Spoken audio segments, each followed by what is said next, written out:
So I don't know if you guys know, Shedeur being left out, I guess in the good old boys club or whatever, was bigger than what it was.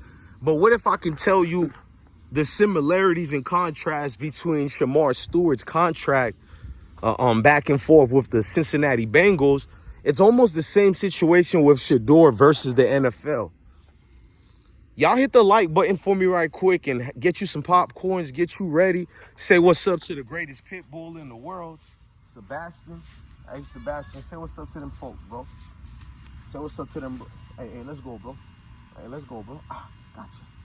Gotcha. Gotcha.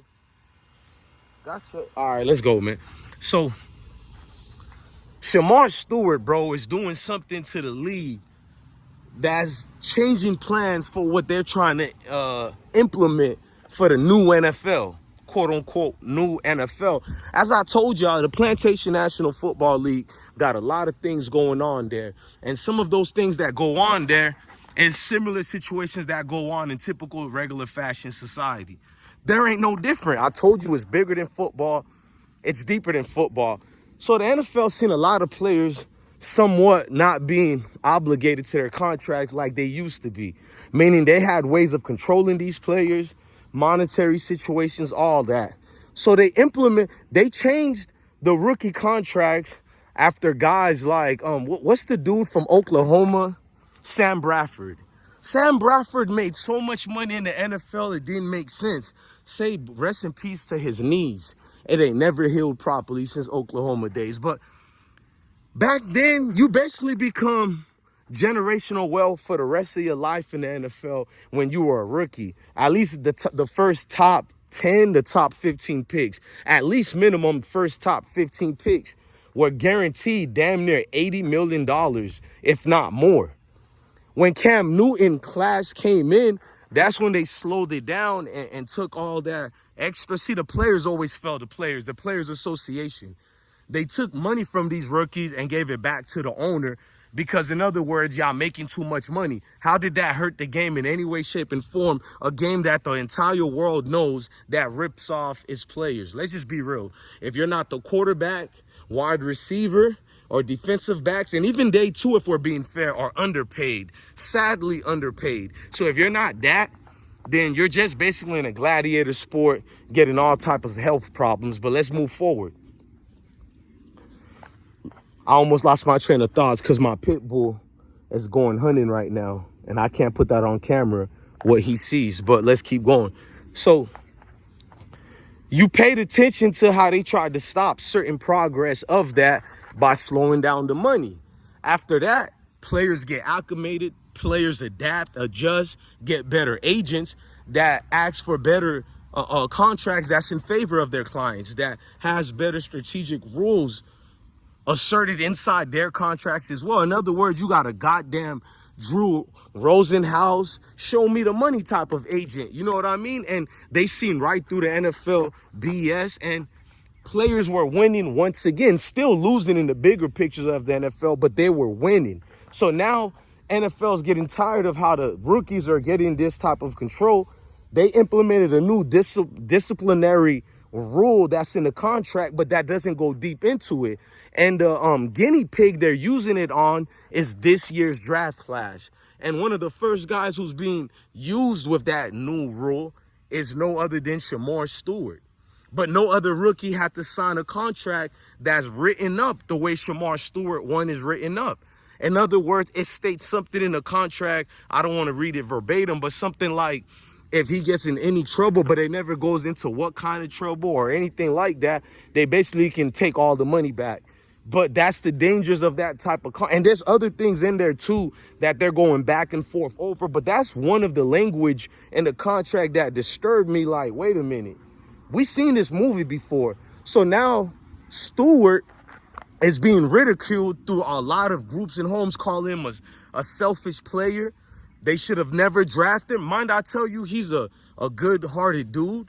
Never did no crime, nothing wrong. Not that he should be rewarded for not doing crime, but the way certain people on Twitter, the media, are saying, oh, Cincinnati should be blamed, but it's more of the player. Can you believe that? I have to be used as the guinea pig. I'm not comparing it to the Tuskegee dudes who got that experiment done on them, but it's like, damn, bro, you can't win with these people, bro. So when I show a side of intelligence and I choose not to be a babbling idiot and signing anything, I get denigrated for it. But if I sign a dumb contract, the same group of people will say, see, these brothers are no intelligence at all, man. They just ready for anything, running through walls and not being covered. And you get an intelligent, these are not the Negroes from the 20s and 40s. No offense, because those guys were highly intelligent, but they were acceptable to any gullible treatment. Just like the Indian givers who promised 5 different contracts in 1 year alone and lied on all of them. But we're not going to get into that. So you're looking at Shemar is in a better, greater place, just like players of today. They're basically intelligent brutes, intelligent gladiators. Yes, they have the physique. They have the strength, bravery of some of the strongest amongst us. But here's another better thing of today's athlete. A lot of them have that intellect. Remind you of the Jim Browns back then. A lot of them are more vocal leaders. They don't just allow BS to slide. You feel me? So you got a new player today. And it reminds me so much of Shedeur for one reason. Shedeur brings that without even saying it, bro. Because he has too much leverage that favors him. He's a threat to the society of the National Plantation Football League. When you bring your own cachet like that, think about it. The NFL is reaping the benefits of being attached to the Sanders family name, whether it's Shiloh jersey amongst the top 50, which is insane. Undrafted players in the top 50 of jersey sales. That's brazy. If it's Shedeur, the late in the 5th round selection, but still the top selling jersey. I mean, come on, bro. Like, let's stop the semantics. It's always been about business and corporations. And when it's business and corporations, it's like Monopoly. You would think everybody in the game of Monopoly, they got their own money, we're all rich, it should be all that, we live in peace. But what does Monopoly teaches you? You have to monopolize on the situation that benefits you, not just for the next 100 years, but for the next 2,000 years or more, etc., etc. So they snake each other, they backbite each other, any type of heinous ways to basically go at one another. That's what you got there. So when you're dealing with the NFL, a Shedeur Stewart, you feel me? I said Shedeur Stewart, but you know what I mean? Shemar Stewart and Shedeur Sanders are the new type of athletes that the world is not ready for. The world doesn't need that, according to them.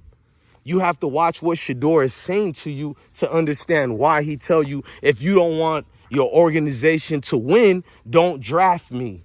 That's a player that's well knowledgeable to the theatrics that the NFL presents.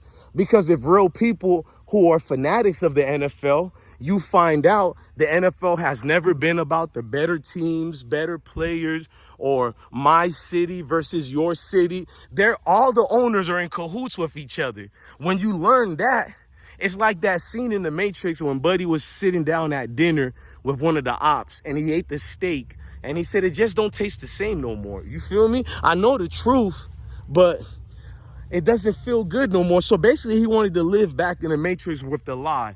Just like most of you NFL fans want to pretend it's a real sport. It's a real competitive sport. It's a real culture. When it's not, it's just rich guys getting together to control your hard-earning money for theatrics. We just happen to fall in love with this game through the frequencies, the way they promote it, through propaganda. We really believe it's my city versus your city. So we get engaged into it because they dig deep into the spirited nature of a human, which is very tribal. And being that most human beings are tribal, it's easy to conflate this game that's called the Plantation Football League and make you fall in love with it. We make our kids play it. We follow it for generations and our fathers like it, grandfathers. It becomes a world. And that's the power structure of what these games and these competitive sports really are. And when you find out that, it's not fun anymore. And to only the people it's fun for is the people who get some weird entertainment through complexion superiority or inferiority, whatever, to each his own. But it's other reasons than what it has to do with the actual football sense of things, because it doesn't. When you look at the NFL and owners are passing up on a good player like Shedeur, let him go to the 5th round simply for ulterior motives, and you want us to believe this is a game we should still fall in love with, man, this is always going to be bigger than football and deeper than football. Love your family, love your kids, and stay blessed. Man, smash that like button for a real one.